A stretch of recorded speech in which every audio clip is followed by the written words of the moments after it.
Bienvenidos al primer episodio del podcast W. Aquí estaremos conversando sobre libros, películas, series y temas de interés. Mi nombre es Miguel y estoy aquí junto a mi hermano Renson. El día de hoy estaremos hablando sobre el libro de filosofía Diálogos de Platón. Hoy estaremos abordando solo el primer diálogo, que se llama Gorgias o de la retórica.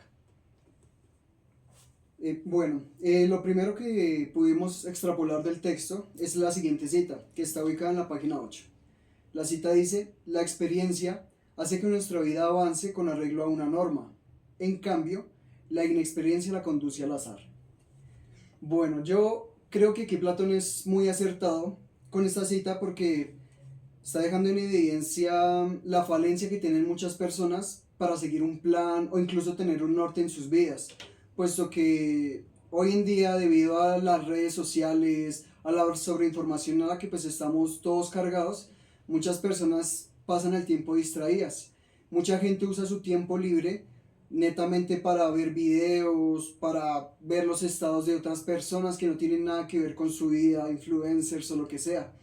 Esto creo que es un fenómeno que tristemente lleva a muchas personas a perder como el rumbo de su vida, a no saber para dónde van. Ellos simplemente van obrando día tras día y al no tener un plan, al no tener hacia dónde ir, como dicen, el que no sabe hacia dónde navega, cualquier viento le sirve. Y esto hace que muchas personas pasen su vida entera sin hacer nada significativo, sin hacer algo profundo, sin ofrecerle nada a la sociedad.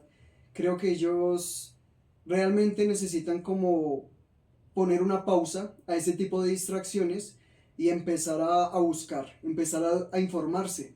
Pues creo yo que conforme uno se informa, conforme uno lee, escucha podcasts, o sea, se empapa de información valiosa, empieza uno a tener como mejores ideas en su cabeza. Y estas ideas lo llevan a tener mejores oportunidades, opciones para su vida.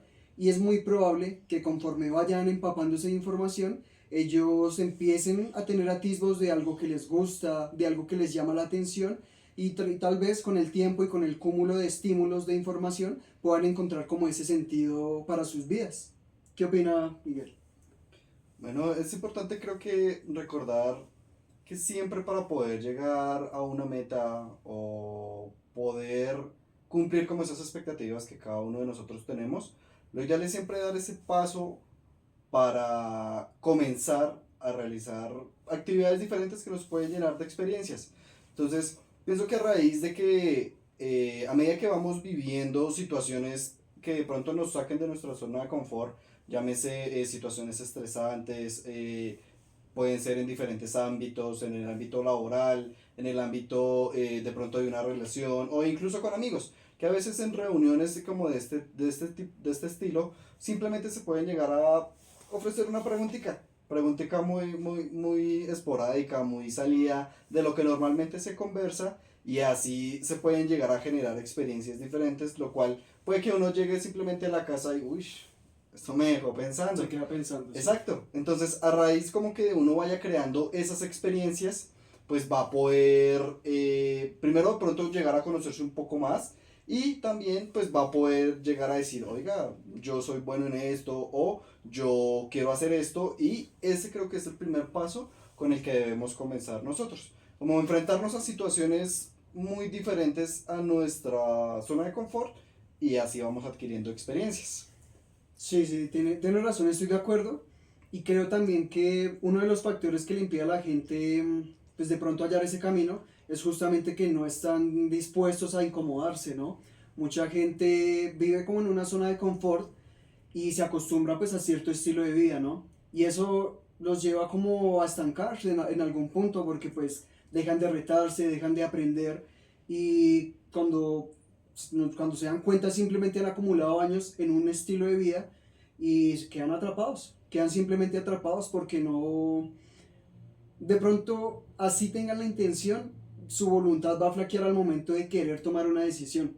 Por eso me parece importante que la gente busque de verdad espacios en donde pueda retarse, en donde se incomode de alguna forma, ¿sí? En donde tenga que pensar, en donde tenga que esforzarse en algo. Lo que pasa es que pues, la mayoría simplemente caemos en ese flujo de vida y para descansar de él en esos espacios de ocio buscamos es netamente distracción, y esa distracción no nos lleva a nada, nos lleva simplemente a tener nuestra atención dispersa en una cosa, en otra cosa, pero todas son irrelevantes y a final de cuentas no se está aprendiendo nada, no está quedando nada dentro de sí mismo, dentro de su ser, dentro de su cabeza. Por eso sí estoy muy de acuerdo con ese punto, lo importante que es que las personas busquen un reto y pues empiecen como a dar esos primeros pasos a una vida con sentido, creo yo. Porque la mayoría, pues, lastimosamente, pues, simplemente viven así, viven siguiendo como el camino trazado, el camino que la sociedad, sus padres, cualquier persona o circunstancia de su entorno les trazó, y ellos no, realmente no están viviendo una vida genuina, creo yo. Están simplemente siguiendo como un orden establecido, pero no están dejando una huella, no están ayudando a nadie. Es una vida hasta un poco egoísta, independientemente de si ayudan o no a su familia, si son amorosos con ellos. Creo que pues, respecto a la sociedad, si es una vida muy egoísta, pues porque no están haciendo nada relevante. Es cierto, es cierto. Algo que me trajo a colación, una de las partes interesantes que sacamos de este primer capítulo es acerca sobre la oratoria, ¿no? Ese era como uno de los principales diálogos o los principales puntos que tocaba el libro. Entonces es importante también que muchas veces nos da pena o nos sentimos incómodos al momento de relacionarnos en público, de pronto en el colegio, trabajo, universidades, haciendo exposiciones, como que no nos sentimos muy conformes de que de pronto nos están observando o sentimos mucho temor.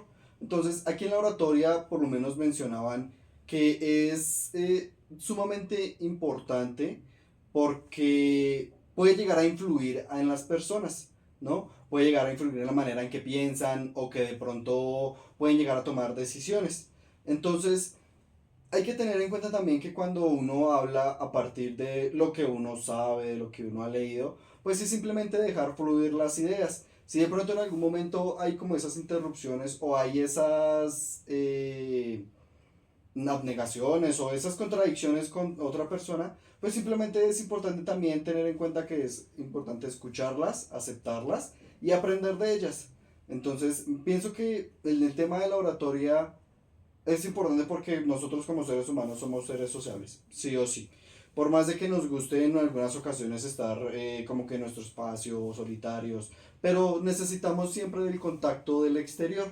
El exterior, llámese la sociedad donde vivimos, que sí o sí vamos a tenerlo. No importa dónde las personas estén, siempre va a haber una comunidad, una sociedad, un espacio, donde sí o sí se van a tener que realizar esas relaciones interpersonales. Sí, sí, estoy de acuerdo con eso. O sea, realmente sí es como una necesidad social el tener que comunicarnos e interactuar con los demás. Sin embargo, tengo aquí anotado un punto que me pareció importante, que lo señala Platón bueno, digamos como desde la voz de Sócrates en el libro, y habla de el peligro que puede tener, o el peligro o la capacidad que tiene la retórica para persuadir a los demás. Porque pues sí, o sea, es importante tener como ese don con la palabra, pulirlo o mejorarlo, ¿no? Sin embargo, no puede ser solo la palabra por la palabra. Porque ¿qué pasa? Hay mucha gente que a punta de labia logra inmiscuirse en asuntos y opinan y pueden influir en la decisión, en la conclusión de algún término, ¿no? De algún tema. Sin embargo, pues la mayoría de las ocasiones esas personas elocuentes no están muy versadas, muy educadas en cuanto al tema, por eso su opinión termina siendo un poco relevante, un poco irrelevante, ¿no? Puesto que no saben del tema, ¿sí? Y están aconsejando, están metiendo la cucharada allí, y pues de pronto la conclusión, el consejo que están dando no va a ser el mejor, porque es una persona que no es tan papa del tema como debería, no es un experto, y eso pues puede llevar a, digamos, a resultados no favorables, ¿no? Tiene toda la razón. Ahí también mencionaban la parte importante de cómo es esa influencia, ¿no? De que puede llegar a ser una influencia positiva, negativa, o simplemente puede no suceder nada. Mm. Entonces, es importante que cuando se usa el don o se usa la habilidad de la oratoria, entonces es importante ser consciente de lo que uno está diciendo y también cómo puede llegar a afectar a las otras personas, a los que los están escuchando, ¿sí? Precisamente por eso, porque puede llegar uno simplemente como a generar una duda o generar esa espinita, la cual con el tiempo se puede llegar a desarrollar y puede llegar a ser algo pues de pronto que no se debería ver bien en la sociedad. Lo cual me toma al siguiente apunte importante que mencionar mucho acerca de lo injusto y lo injusto, ¿no? Justo e injusto. Exacto. Mencionaba que digamos que el orador es una persona justa, por lo cual nunca va a cometer actos de injusticia. Entonces es un poco complejo como esta frase que mencionaban aquí, porque pues bueno, en primer lugar, para definir el tema de justo e injusto, es muy complejo, no hay una normativa o no hay como una definición que se aplique para todo el mundo. Pensaría que no lo hay, ¿por qué? Porque es a raíz de las experiencias de cada quien que va tomando qué es justo y qué es injusto. No sé, de pronto para comenzar ahí con este temita, ¿qué opinas usted? Bueno, pues creo que no puede ser tan subjetivo porque pues a nivel social sí hay ciertas cosas establecidas de que está bien, que está mal. Digamos, yo creo que nadie estaría en desacuerdo con que matar está mal, ¿cierto? O robar, o bueno, o sea, hacerle cualquier tipo de daño al prójimo, al que está al lado, eso es un malograr, independientemente de la locación en el mundo en la que esté, ¿cierto? O sea, creo que sí hay ciertas cosas que como establecidas, ¿sí? Preestablecidas socialmente, para pues obviamente tener cierta armonía y desenvolvernos correctamente en la sociedad. Pero sí es cierto que también pues hay ciertos tópicos que se quedan netamente en lo subjetivo. Bueno, también quería tocar un tema, quería preguntarle qué opina sobre la capacidad o incapacidad que tienen algunas personas para escuchar. Lo digo porque uno de los puntos que se tocan en el diálogo es, digamos, Sócrates señala que él le gusta o él prefiere ser refutado a refutar. Y pues digamos, creo yo que en una conversación normal o cuando hay algún tipo de debate, la mayoría pues refutamos, ¿no? Y gozamos de refutar porque pues queremos hacerle entender al otro, ya sea con una mano amiga o por la fuerza, nuestro punto de vista, ¿no? Hacerles de pronto comprender algo más o simplemente que nos escuchen, porque hay personas que se cierran demasiado a sus ideales, a sus creencias y simplemente no escuchan, no tienen la capacidad de abrir su mente por un momento y aceptar una opinión ajena. Entonces, yo estoy de acuerdo con Sócrates, creo que es importante, creo que es más importante que la gente lo refute a uno a que uno tenga el espacio de refutar, porque eso demuestra, denota la capacidad que tiene uno de escuchar, de estar abierto a nuevas ideas, y es el, pues creo yo que es como uno de los pasos principales en el camino del conocimiento, tener la capacidad de escuchar al otro, de escuchar sus opiniones y de cambiar nuestra perspectiva si lo amerita, ¿no? Sí, mire que es importante y también estoy de acuerdo en el tema de que es importante saber escuchar y tener como esa capacidad de también admitir cuando uno está equivocado y no. Porque pues muchas veces de pronto ya sea por nuestro egocentrismo o por que nos creemos superiores a los demás, simplemente no admitimos como que estamos fallando, ¿sí?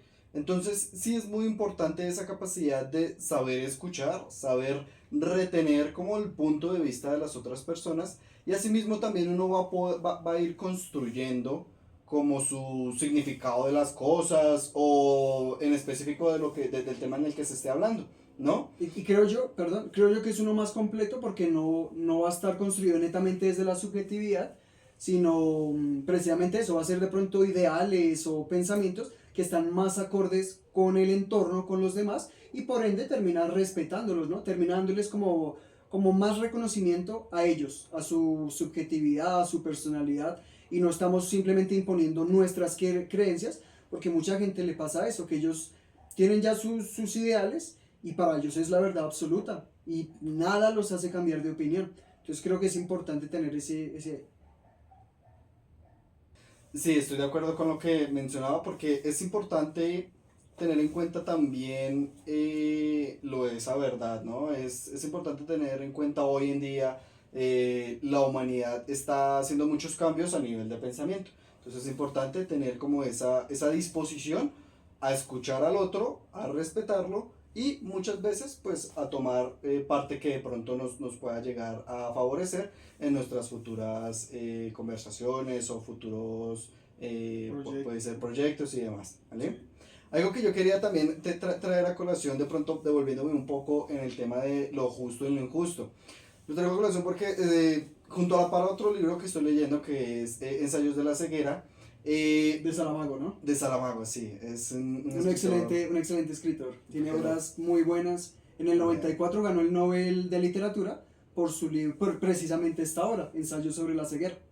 Con- exacto, entonces quiero de pronto traer a colación como esa primera parte, de pronto para no ser tanto spoilers por si no lo han leído, esa primera parte donde a un grupo en específico de personas ciegas cogen y las encierran porque no saben si puede llegar a ser contagioso o no la ceguera, ¿no?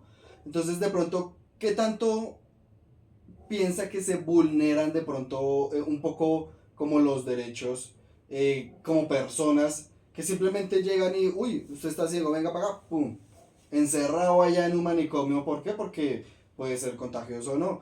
Y además de eso, en las situaciones en las que los dejan. A raíz de que son personas ciegas, pues de pronto no puedan identificar bien en el lugar en el que estaban. Y el lugar era un manicomio que estaba abandonado hace muchísimo tiempo, no tenía las condiciones salubres necesarias, no había camas, con el tema de para poder alimentarse y poder asearse, los trataban como unos presos, pero unos presos súper por debajeados de que simplemente se los dejaban en una esquinita, usted vaya y mire cómo lo consigue. sí. Entonces, digamos, a raíz de esta parte, ¿cómo usted intenta definir el tema de lo justo, lo injusto? O cómo podría traer a colación ahí?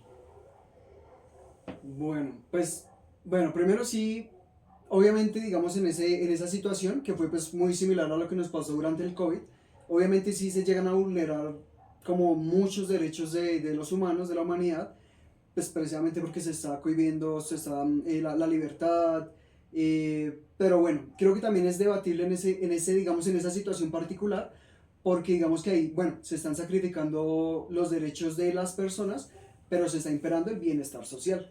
Y justamente esa medida se hace es para evitar la propagación, porque digamos que, pues, sí, digamos, el argumento del libro y lo que pasó en la pandemia cuando estaba empezando, pues había mucho desconocimiento de todos, ¿no? O sea, no se sabía qué tan profundo iba a ser el impacto, qué tanto tiempo íbamos a estar encerrados, aislados. Sin embargo, digamos que en ese punto todos estábamos teniendo nuestro derecho a la libertad vulnerado, ¿no?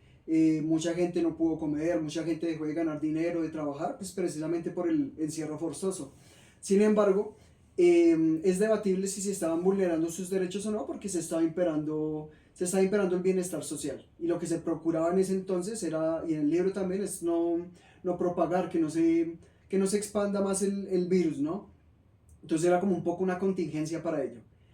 Pero bueno, digamos que es que volviendo al tema de lo justo y lo injusto, no sé, realmente es muy debatible por lo que mencionaba anteriormente. Pues bueno, obviamente sabemos que el mundo está lleno de contrastes. En unos lugares unas cosas son admitidas, en otras no, en otros son prohibidas. Eh, pero Bueno, retomamos de una pequeña pausa y continuamos entonces donde lo dejamos. Entonces, estamos de acuerdo en que fueron vulnerados los derechos en su momento a los ciudadanos pues, de la historia, porque pues simplemente fueron apresados y ya. Entonces aquí valdría de pronto un concepto que pudimos encontrar en el libro de que el mayor mal es cometer injusticia, pero si la injusticia llega a un fin mayor, entonces no sería tan mala, ¿correcto? ¿Por qué? Porque si podría llegar a debatir esta frase de que es preferible sacrificar a un grupo de personas que a miles de millones de los millones de personas, ¿cierto? Puede llegar, o sea, es un poco debatible, pero igual se estaría vulnerando el derecho a la vida que cada persona o cada ser humano tiene a raíz de eso. ¿Cómo usted ve como esa relación ahí? O sea, puede llegar a ser la injusticia justa o buena en determinados puntos, determinadas situaciones. pues sí, o sea, de claridad, se están vulnerando derechos, eso no se puede negar porque pues se están sacrificando personas, obviamente. Sin embargo, creo que en ese caso particular igualmente la sociedad está obrando de la mejor forma y creo tal vez de la única forma que pueden porque se está priorizando el bienestar general, ¿sí? Es decir, que en ese caso pues, o sea, no hay, bueno, prácticamente no habría punto de debate porque se está priorizando a todo el mundo, a toda la población. Obviamente, pues muy triste, qué dolor por la gente que está siendo sacrificada, pero pues la lógica nos lleva a estar en esa postura de que el bienestar del mundo debe imperar. ¿No? Y que digamos, no es solo la lógica, sino de pronto podemos hacer un recorrido breve a raíz de la historia que siempre se ha hecho, ¿no? Ejemplos, con pandemias anteriores, pues ¿qué pasaba? Siempre se utilizaba un grupo de personas en específico que pues tenían los síntomas, ¿para qué? Para poder estudiar en ellos y así generar curas, ¿no? Y creo que ha funcionado así con todas las enfermedades que el ser humano ha atravesado. Situaciones de pandemia, situaciones de el tema del VIH, el tema del sarampión, o sea, como que siempre a raíz de toda la historia nos ha enseñado sí, que la historia nos ha enseñado que siempre, lastimosamente, se van a tener que sacrificar un grupo pequeñito de personas para obtener un bien mayor. Sí, sí, eso, indiscutible. O sea, Sí, es es un una deber. realidad. Toca hacerlo independientemente pues de las consecuencias o las colateralidades que se presenten para algunos, ¿no? Bueno, excelente punto. También quiero tocar un punto que se habla mucho en el libro. Sócrates tuvo un debate profundo con un personaje. Ellos ponían esta idea sobre la mesa, ¿no? ¿Qué es peor? ¿Hacer el mal o sufrirlo? Digamos que la mayoría podría estar de acuerdo con que es peor sufrir el mal, ¿no? Se está soportando dolor, se está sufriendo algún tipo de castigo. Porque pues también hay casos en los que muchas personas obran mal y nunca tienen un castigo. O sea, como dicen, se salen con la suya. Hay personas, digamos, poniendo un ejemplo muy de Colombia, acá la corrupción es pues es obvia, ¿sí? No es un secreto para nadie y es triste porque hay muchas personas que están identificadas, que tienen un historial reconocido por el pueblo de malos actos, mal obrar, casos de genocidios incluso, pero esas personas siguen en el poder, o sea, realmente no han sido castigadas. Entonces digamos que la persona que le refutaba a Sócrates tenía ese punto, ¿no? Que hay personas que logran salirse con la suya, obran mal y aún así conservan su estatus de riqueza, de poder, de influencia. Pero entonces Sócrates empieza a defender su postura. Sócrates está en la postura de que es peor hacer el daño, ¿no? Ejercer el mal. ¿Y por qué lo dice él? Su argumento se basa básicamente en que se está dañando el alma. Cuando uno obra con mal, con malicia, cuando uno hace daño al otro, puede que de pronto no tenga consecuencias físicas en este mundo, o bueno, en su cuerpo, no sé. Sin embargo, hay una parte de su alma que se está pudriendo, se está dañando y se empieza a acostumbrar a obrar mal. Entonces, pues pueden haber dos situaciones en ese caso, ¿no? Una, que eventualmente le lleguen sus consecuencias, así no sean a él, sean a sus hijos, a sus descendientes, o la otra sea que, no, simplemente también muera y nunca vea el castigo llegar hacia él. Pero creo que la postura de Sócrates es muy, digamos que es verídica, precisamente por eso, porque simplemente las personas que obran mal y se están llenando de eso, de alguna forma empiezan a esparcirlo. Porque también Sócrates toca un punto que me parece bueno. Él dice algo como que el castigo resulta siendo como la medicina para el alma, ¿sí? Porque el castigo es la oportunidad que tiene cada persona de ser consciente de sus males, de su mal obrar, y si tiene la voluntad, porque sí, la verdad no es para cualquiera, no cualquiera tiene el valor, las huevas de pararse y decir, sí, cometí un error, merezco este castigo. Creo que por el contrario, casi por naturaleza humana, la mayoría, si puede esconderse toda su vida, lo va a hacer y van a evitar las consecuencias. Por eso creo que es importante lo que dice Sócrates, que requiere de mucho valor para usted presentarse ante los jueces y decirles, fallé, merezco un castigo. Dice Sócrates que tras ese proceso la persona adquiere un bienestar, un bien en su alma, en su espíritu, en su ser, que no tiene, digamos que no tiene punto de refutación en ese aspecto, ¿sí? Qué opina sobre ese punto? Y es un punto bastante interesante, porque por una parte estoy de acuerdo donde se puede llegar a decir que, claro, si yo estoy cometiendo el mal, listo, la persona lo va a sufrir de una manera. Puede ser dolor físico, dolor emocional o un dolor que de pronto no vaya a desaparecer.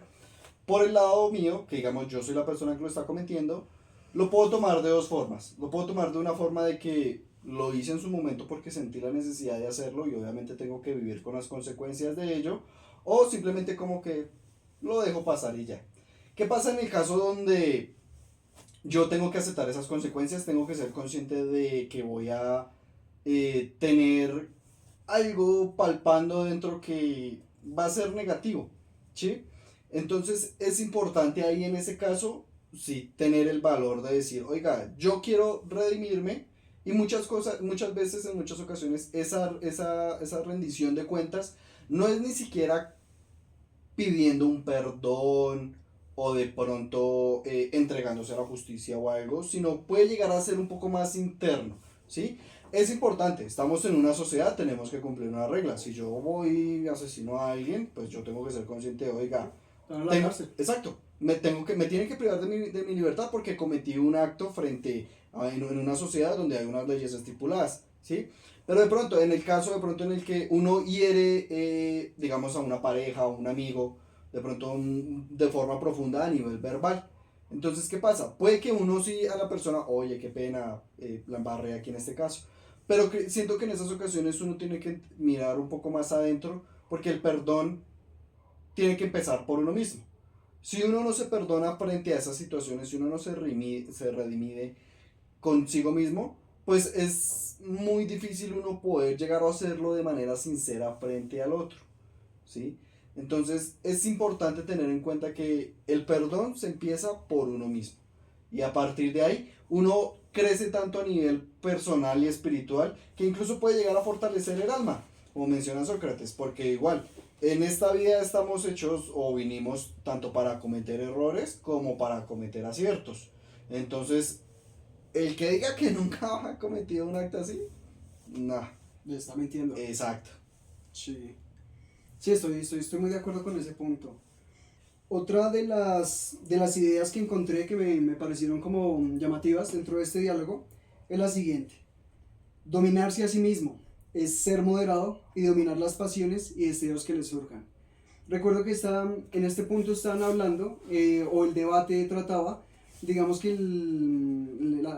la persona que estaba hablando con Sócrates defendía la postura de que la mejor forma de vivir la vida es dejarse llevar por los placeres.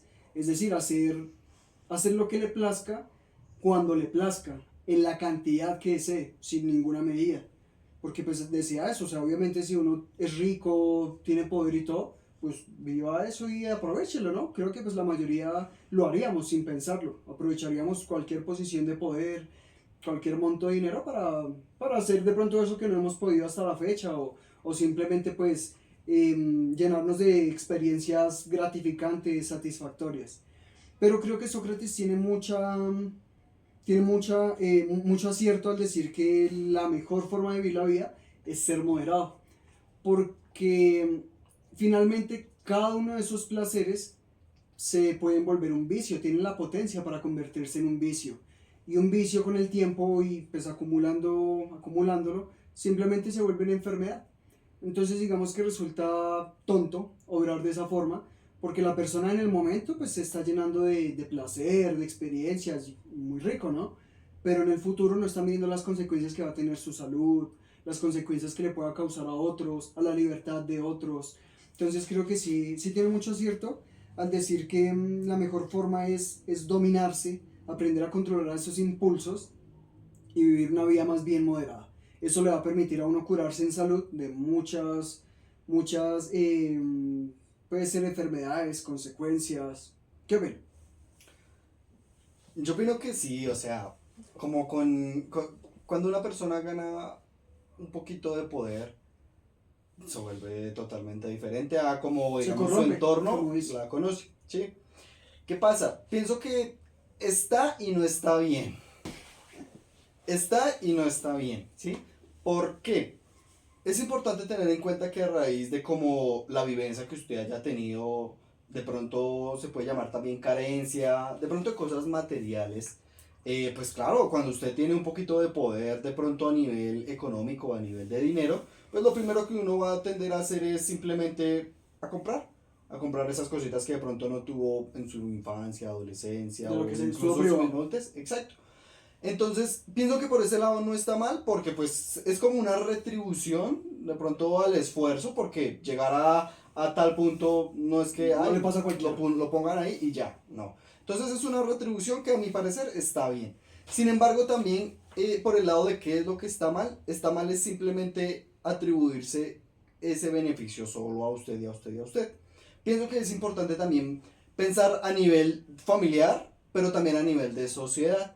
O sea, con ese poquito de poder, ¿usted qué puede hacer para ayudar a su comunidad? Es claro y es evidente que por más de que una persona tenga los miles de millones de pesos, no va a poder ayudar a todo el mundo porque es falso. Imposible. Pero sí de pronto como dejar esa huella, esa marca en su comunidad, en su ciudad o incluso en su país, si se puede llegar a hacerlo. Entonces, por eso pienso que ahí puede llegar a haber esas dos controversias o dos razones por las cuales por un lado está bien y por el otro no. Es importante también tener en cuenta que con el tema de no ser tan avariento o de pronto controlar esos impulsos para que no se le vuelvan en vicios, ¿no? Porque también a raíz de que de pronto uno puede llegar a tener más dinero, pues se le van a facilitar muchas de esas, de esas lujurias que el ser humano pues tiene. Drogas, sexo. Exacto, mujeres, ser demasiado consumista, que ay no, que yo tengo 10.000 carros y puede que esos 10.000 carros afecten al ecosistema, pero a mí me importa porque pues yo los puedo adquirir. Sí. Entonces hay que tener también cierto nivel de conciencia y control en esa parte como del ser humano. Y pienso que como seres humanos estamos aquí para ayudarnos mutuamente. Porque, ¿qué pasa? Entre más nos ayudemos como seres humanos, más lejos vamos a llegar. Sí, sí, tiene mucha razón con eso porque pues creo yo que hoy en día en la sociedad impera esta cultura del yoísmo, ¿no? Yo y yo importo. Primero, segundo y tercero. Sin embargo, sí, estoy muy de acuerdo. Acá tengo otra de las ideas que aparecen en este diálogo y habla de pronto la responsabilidad que tiene un cargo de poder, precisamente. Mi nota, mi apunte es que el interés político debería estar enfocado en el mejoramiento del ciudadano, precisamente. Que mucha gente, yo también opino lo mismo, o sea, realmente para avanzar, para lograr la vida, sí, lograr una buena calidad de vida para todo el mundo, depende mucho de la colaboración mutua que todos podamos tener. Que Ujú. lastimosamente hoy en día la desigualdad que se ve es justamente por eso, porque la gente que está en el poder, que llegan a esos cargos, él es nuestro perro Moloch, tiene 7 añitos, es un consentido. Bueno, decía que justamente las personas terminan es solo eso, aprovechando ese poder. Las personas se corrompen de esa posición y en eso, caen en el exceso, en el egoísmo y, o sea, si antes pensaban en la gente, ya en ese punto para nada lo hacen. Entonces sí me parece importante que ojalá todas las personas que pudieran llegar en algún punto a un cargo de influencia o de poder, ojalá puedan cultivar un poco este tipo de libros, este tipo de información para cultivar mejor su persona. Realmente creo yo que la filosofía pues lastimosamente como sociedad la hemos descuidado en muchos aspectos, se obvia, hay gente que ni siquiera sabe de qué trata, ¿no? Creen que simplemente hablar de cosas extrañas, de cosas como sin sentido o solo hablar por hablar, más realmente cuando uno tiene la oportunidad de conversar con estos grandes pensadores, aprende mucho y puede como empezar a aplicar cosas a su vida personal y eventualmente empieza a mejorar, empieza a perfeccionar su perfil y termina siendo una persona más colaborativa, más empática, amorosa y creo yo que pues en efecto es lo que más le falta al mundo, ¿no? Personas que se preocupen por el otro y ojalá, por eso hago énfasis en este punto, ojalá todas las personas que tengan esa situación ese cargo de poder puedan ayudarlo. O sea, realmente es lo que necesitamos. Necesitamos trabajar hombro a hombro. Este mundo se ha atrasado muchísimo por esa competencia desmesurada del uno contra el otro. Simplemente para un trabajo, para un cargo, lo que sea, en redes, en todos lados se está compitiendo.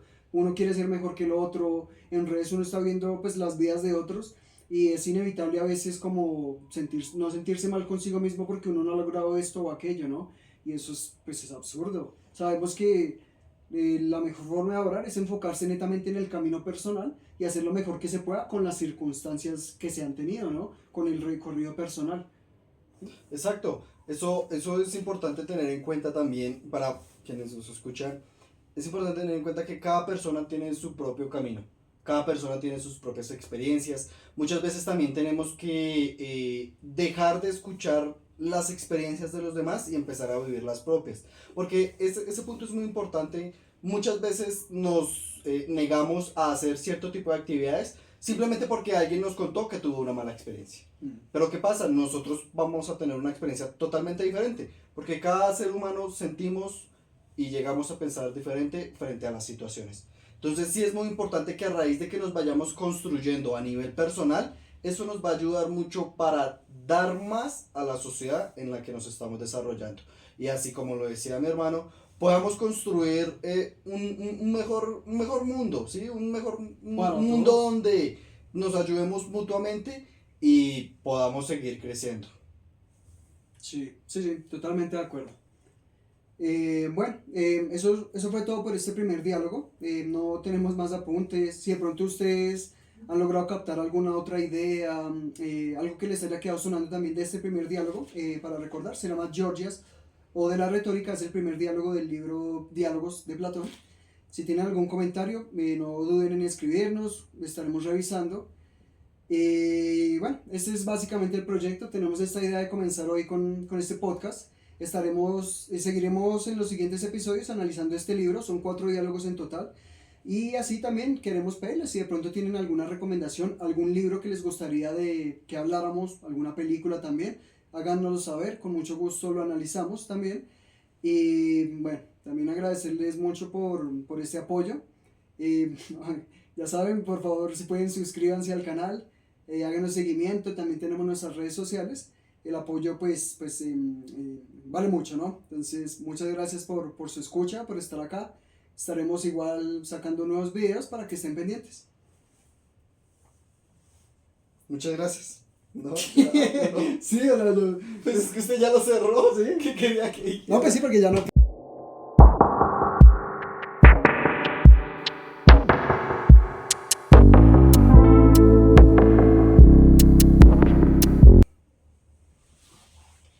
Mal parido, hijo de puta.